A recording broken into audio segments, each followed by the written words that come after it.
Hey, what's up, guys? This is Mark here from the Better Humans Initiative, and today I want to talk about firearm safety. If you own a gun, if you have one in your house, if you're carrying one, you should know these things. And if you don't know these things, to be honest, shame on you. Go get some instruction, because this is very serious. People die all the time because they don't know these things.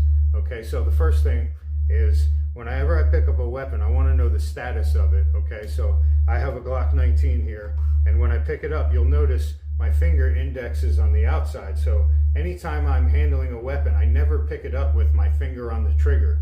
Okay, I don't want to do that. So when I pull this out, you'll see how my finger index is on the side here. Okay, it's not on the trigger.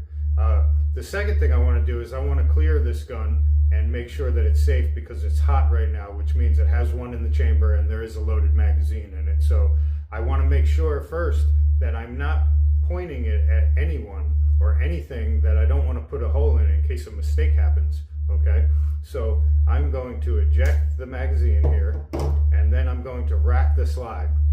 Now you'll hear that round just fell out. I'm going to lock this slide back here. Okay, I'm a lefty, so it's a little awkward, but if you can notice right here, you have the opening right here, the ejection port. And what you're going to do is then you are going to take this weapon and you are going to look down in the breech face. You can inspect it with your finger as well, and what you're trying to do is make sure there's not a round still stuck in there. Then I want to turn the gun and make sure it's not pointed at anyone. There's no one's here today. Okay, this is a safe direction pretty much around me. I'm going to look in the mag well, make sure there's nothing down in here. Then I'm going to look away, and then I'm going to do it one more time just to make sure and to be safe. Okay, so now I know that this weapon is cleared. Okay, now here's where people make the mistake. So after the weapon is cleared, a lot of people think automatically it's safe now, so I'm going to handle it differently.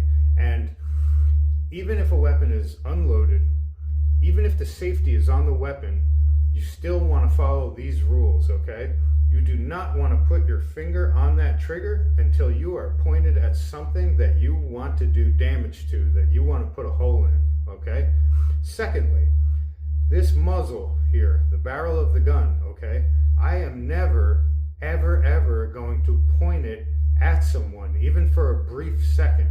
Okay, a lot of people make the mistake. So say they want to put their gun over this way, and there's a person standing across from me. Of course there isn't one right now, but they'll just go like this, and that muzzle will sweep right across their body. Okay, and for that brief second, there is a possibility, if I made a mistake somehow, if my finger was on that trigger, or if I didn't see the round in there when I ejected it, there's a possibility that I could kill someone. Okay, so I always want to do that. Like if there's a person in front of me, I might take my weapon and point it up and around and over this way, so just so that I avoid pointing it at anyone. Okay, I never ever want to do that, even when it's empty, even when the safety's on, even when I've checked it. Okay. And that brings us to the last rule. The last rule is always know when you're shooting at your target what lies behind that target, because when you miss a shot, the bullet doesn't just stop, it keeps going. So I have to be very aware if I'm going to take a shot, you know, if we are out at someone's property or something, like what is back there? What is a half a mile back there? How far, you know, do my rounds go? This is very important. Also, if you're in a self-defense situation, sometimes there's a more advantageous angle you can take where there isn't, you know, some people that you could hurt behind the target. Of course, that would depend on the conditions. Sometimes you would have to just take that shot anyway. So, but you know, it's always a good idea to be cognizant of that, because you know, every round that comes out of your gun, you're responsible for. And so I hope this helps you. If you have any questions or anything, or you need some help, feel free to contact me. And guys, have a great day.